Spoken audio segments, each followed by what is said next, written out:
सबसे पहले तो मैं ओखला की आवाम को अस्सलाम वालेकुम।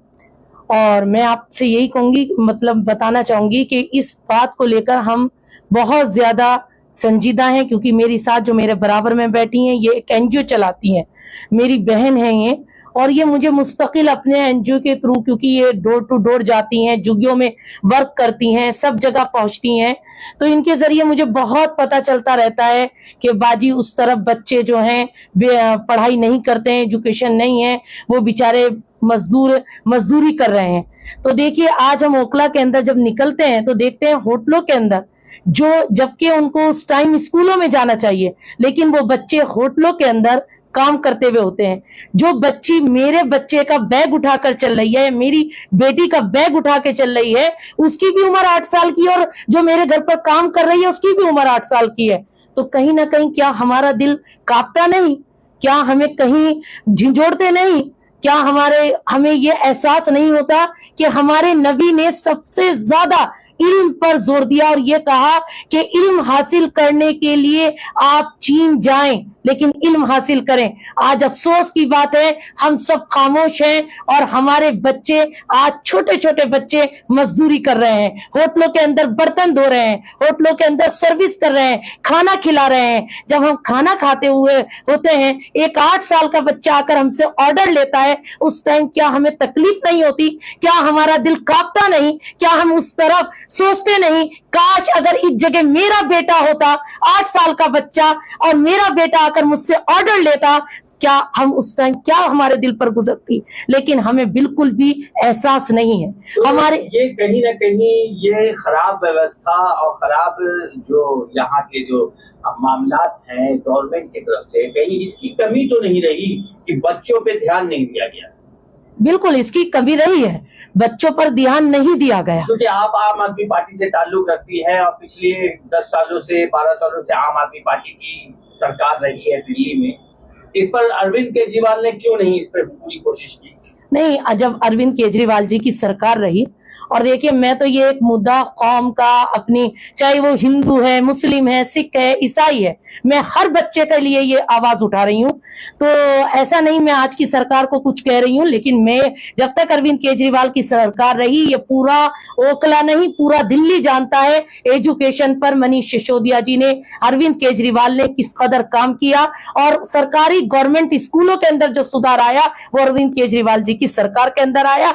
ये मेरी बहन बेटी है, ये झुग्गियों में जाती हैं, आप इनसे भी मालूम कर सकते हैं, और मैं खुद जमीनी हूं, मैंने एक जगह डोर टू डोर कर रखी है। लोग खुद कहते थे कि अगर कुछ सरकार ने सबसे अच्छा काम किया है तो एजुकेशन के ऊपर काम किया है, लेकिन कमी ये रही कि कमी वहां हम लोग जो है अपनी, मतलब जैसे कि हमें हेल्प चाहिए, हमें काम चाहिए, हमने उस टाइम ये नहीं सोचा कि अगर एक बच्चे को मैं पढ़ा दूं, हर घर अगर ये सोच लेता तो आज हमारे कौम के बच्चों का हाल ये नहीं होता कि वो होटलों के अंदर बर्तन धोते हुए होते। इसी कड़ी में एक और सवाल मेरा आपसे है कि क्योंकि आम आदमी पार्टी की सरकार जब थी और शिक्षा पे उन्होंने काम किया, तो कहीं ना कहीं जो आपके घरों में, होटलों में या कहीं पर भी जो बच्चे 8 साल के बच्चे, 10 साल के बच्चे काम कर रहे हैं, तो कहीं ना कहीं गरीबी मजबूरी बनी, उस गरीबी मजबूरी के तहत वो काम कर रहे हैं। तो उस पर अरविंद केजरीवाल ने गरीब तबके के लिए क्यों नहीं काम किया? अरविंद केजरीवाल जी ने सबसे ज्यादा तो मैं मानूंगी कि शायद झुग्गी वालों के लिए ही काम किया। जब अरविंद केजरीवाल जी की सरकार रही, काफी लोग, काफी बच्चों में माँ बाप का हौसला बढ़ा और वो लोग एडमिशन कराए, और एडमिशन कराकर उन्होंने गवर्नमेंट स्कूलों में पढ़ाना शुरू करा, और गवर्नमेंट स्कूलों से बहुत अच्छे रिजल्ट भी आए, बहुत अच्छा रिजल्ट भी रहा। लेकिन कहीं ना कहीं मैं समझती हूँ कि मैं किसी और को दोषी मानते हुए मैं अपने आप को भी समझती हूँ, हर इंसान कौम का जिम्मेदार है। कोई एक अरविंद केजरीवाल नहीं, कोई एक यहाँ के जो नुमाइंदे चुने हुए हैं वही जिम्मेदार नहीं। अल्लाह ने हर इंसान को ताकत दी है और हर इंसान का फर्ज है अपने भाई को तकलीफ में देकर उसके खिलाफ आवाज उठाने का, उसकी मदद करने का। कहीं ना कहीं हम भी जिम्मेदार हैं इस चीज के। देना चाहती हैं अभी इस टॉपिक पे, बाल श्रम के ऊपर, क्या ओखला के लोगों को आपकी तरफ से? बस मैं ओखला के लोगों को यही मैसेज देना चाहती हूँ, खास तौर से होटल वालों को भी, मैं अगर घर में लड़की रख रहे हैं, छोटे बच्चे रख रहे हैं, उन लोगों को भी बस ये ख्याल कीजिए, अगर इस जगह मेरा बच्चा होगा तो क्या मैं अपने बच्चे से पहले बर्तन धुलवाऊंगा या ये सोचूंगा कि मैं इसे स्कूल में भेज दूं। ओखला के अंदर अब भी बहुत मतलब जरूरत है। आजकल नशा आप देख ही रहे हैं, दिन पे दिन आम हो रहा है। हमारे छोटे छोटे बच्चे जो 14 साल के, 12 साल के, 11 साल के बच्चे, वो गली के अंदर खड़े हुए सिगरेट पी रहे हैं, नशे की सिगरेट पी रहे हैं। कहाँ हैं हम? क्यों नहीं बेदार हो रहे हैं हम? हमें जागना चाहिए। ये हमारी कौम के बच्चे हैं, ये आने वाला हमारा मुस्तकबिल है, ये इनकी हमें रहनुमाई करनी चाहिए। हम सो रहे हैं और ये याद रखें, खुदा ने उस कौम की हालत नहीं बदली, खुदा ने उस कौम की हालत नहीं बदली जिसे एहसास ना हो अपनी हालत खुद बदलने का। हमें अपनी हालत खुद बदलने का भी एहसास नहीं है। अभी एक सवाल शाहिदा जी से। शाहिदा जी आपके साथ बैठे हैं। जी, शाहिदा जी, वालेकुम सलाम। शाहिदा जी, आप जो है जगह जगह जाती हैं, गरीबों के पास भी, कच्चे मकानों में भी, झुग्गियों में भी, तो आपको क्या रियलाइज हुआ वहाँ पर और क्या देखती हैं आप वहाँ पर बच्चों को? देखिए, सब ये जानते हैं कि कितनी गरीबी है और आजकल जो है किसी के भी काम सही नहीं चल रहे हैं। तो कुछ मैं जानती हूँ कि कुछ मजबूरियां रही होंगी जो अपने बच्चों को काम करने के लिए निकालते हैं। किस वजह से निकालते हैं? हर माँ बाप ये चाहता है कि हम अपने बच्चे को पढ़ाएं लिखाएं, अच्छी सीट पर उनको एसी रूम में हम देखें। हर इंसान, हर माँ बाप चाहता है, हर फैमिली चाहती है, लेकिन कुछ मजबूरियां रही होंगी। तो मैं जब वहां पर जाती हूँ तो मैं 10th और 12th के बच्चों को एग्जाम दिलवाती हूँ। जो बच्चे पढ़ना चाहते हैं तो मैं कोशिश करती हूँ कि ज्यादातर मैं 10th और 12th के बच्चों को एग्जाम दिलवाऊँ, फिर उनको छोटी छोटी जॉब करवाऊँ। तो बस मेरी कोशिश यही रही है और आगे भी मैं कोशिश क्या नाम है आपके एनजीओ का? आप हमारे व्यूअर्स को बताएं। जी, जनहित विकास संस्था, जो मैं जो है हमारी एनजीओ जो है हेल्थ पे और एजुकेशन पे काम कर रही है। हेल्थ एजुकेशन में आपने जब काम किया है बच्चे को लेके, तो एजुकेशन में अभी आपने कहाँ कौन सा प्रोजेक्ट किया है बच्चे, गरीब बच्चे को लेकर के? ये देखिए, अभी हमारे पास जो है, अभी 10 साल पहले हमारे पास हुनर प्रोजेक्ट था, जिसमें हमने ओखला की लड़कियों को फ्री कंप्यूटर कोर्स करवाया, फ्री ब्यूटिशियन, फ्री जो है सिलाई कोर्स करवाया हमने। ये हमें नेशनल ओपन स्कूल से हमें प्रोजेक्ट मिला हुआ था। ये हमने 3 से 4 साल जो है 1 से 4 साल हमने ये प्रोजेक्ट किया।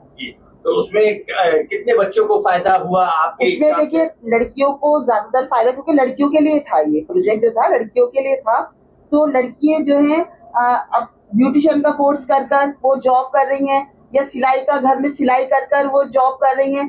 तो उससे क्या है, अपने माँ बाप की हेल्प कर रही है। वो कुछ नहीं कर सकेंगी तो अपने जहेज, थोड़ा बहुत जहेज इकट्ठा करने के लिए उनकी जो है वो सपोर्ट में आ जाती है। तो आपको कहीं ना कहीं ये नहीं लगता है कि मैंने देखा कितनी ओखला की जो लेडीज हैं आज वो ब्यूटी पार्लर और सेंटर खोल के बैठी हुई है। कहीं आपके इन तजुर्बों में ये भी तो तजुर्बा हुआ होगा कि कहीं ना कहीं पैसे की मजबूरियां हैं, जिसकी वजह से नौजवान बच्चे, जो कम उम्र के बच्चे हैं, वो गलत रास्ता इख्तियार कर रहे हैं, जैसे कि नशे की हालत में जा रहे हैं, कोई चोरी चकारी कर रहा है, कोई ब्लेड मार रहा है। सब ये एजुकेशन की कमी है ना।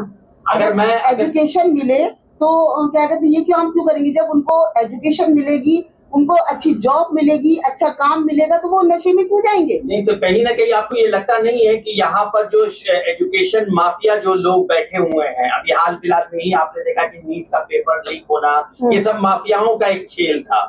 इसके अलावा कहीं ना कहीं एजुकेशन को, एक सिस्टम को उन्होंने कमाने का रास्ता बना लिया है। देखिए, जहाँ पर कुछ गलत लोग हैं वहाँ पे कुछ अच्छे लोग भी हैं, जो मैंने देखा कि ओखला में अच्छा काम कर रहे हैं, बच्चों को पढ़ा रहे हैं। भाई मैं अकेली तो मैं नहीं करूंगी, बहुत सारे लोग ऐसे हैं जो झुग्गियों में जाके बच्चों को पढ़ा भी रहे हैं, उनको एग्जाम भी दिला रहे हैं, सब काम कर रहे हैं। तो कुछ अच्छे लोग भी हैं तो कुछ बुरे लोग भी हैं। तो आप क्या संदेश देना चाहती हैं इस ओखला लोगों को कि बच्चों में अवेयरनेस कैसे फैले और किस तरह से फैले? अवेयरनेस ऐसे फैलेगी कि जैसे कुछ बच्चे काम कर रहे हैं, वो चीज मरियम बाजी ने कहा कि भाई गलत है, ये बहुत ही गलत है कि हमारे बच्चे होटलों में काम कर रहे हैं। अगर देखिए उनकी मजबूरी है तो मैं जो हूँ ये अपील करना चाहूंगी कि नाइट स्कूल खोले जाएं, जो ओखला में नहीं है। बिल्कुल सही बात, बिल्कुल नाइट स्कूल खोले जाएं जिसमें बच्चे, और कुछ मैंने लेडीजों को देखा है जो मैं सर्च करती हूँ कि उनको अपना नाम लिखना नहीं आता, उनको बस जो है बस के नंबर नहीं पता होते हैं। तो मैं ये चाहूंगी कि नाइट स्कूल खोले जाएं और जो है हम लोग उसको में जाकर पढ़ाएं, और क्या कहते हैं, जब बच्चे पढ़ेंगे तो आगे बढ़ेंगे। एजुकेशन होगी तो ना तो नशा होगा ना कुछ, वैसी बात होगी। जी मरियम जी, चलते चलते आप कुछ कहेंगी? जी, मैं यही कहूंगी कि जैसे कि एक स्टडी पॉइंट है, क्योंकि मैंने वहां पर कई बच्चों को कराया है। उसके जो ऑनर है, जैसे मैंने उन्हें बताया कि भैया ये फीस नहीं दे सकते हैं, इनकी प्रॉब्लम है। उन्होंने फौरन ये कहा कि बाजी आप इन्हें फौरन भेजिए और हम इनसे कोई फीस नहीं लेंगे और हम इनको एजुकेशन, इनको ट्यूशन हम फ्री करेंगे। तो अगर हर इंसान के अंदर ये शायद जज्बा ओखला के अंदर हो जाए तो मुझे लगता है कोई बच्चा भी तालीम से दूर नहीं रहेगा। अल्लाह ने चाहा हर बच्चा तालीम याफ्ता होगा। बस अगर हर आदमी अपनी जिम्मेदारी समझ ले और अगर कहीं और फिजूल खर्चा करता है तो वो एक बच्चे को कम से कम पढ़ा सकता है। जी, हम पढ़ाते हैं फ्री में, हम जो है क्या कहते हैं बच्चों और बस एक संदेश में गरीब जो लोग हैं उन लोगों से भी ये कहना अपील करना चाहती हूँ। देखिए, बहुत से केस ऐसे हैं कि फादर नहीं होते हैं और माँ सिंगल पेरेंट्स होती है। अगर माँ ठान ले वो 8 बच्चों की परवरिश कर सकती है और अल्लाह कभी किसी की मेहनत को राय नहीं करता। आप ये मत समझिए कि हम कमजोर हैं, हम तालीम या नहीं कर सकते हैं।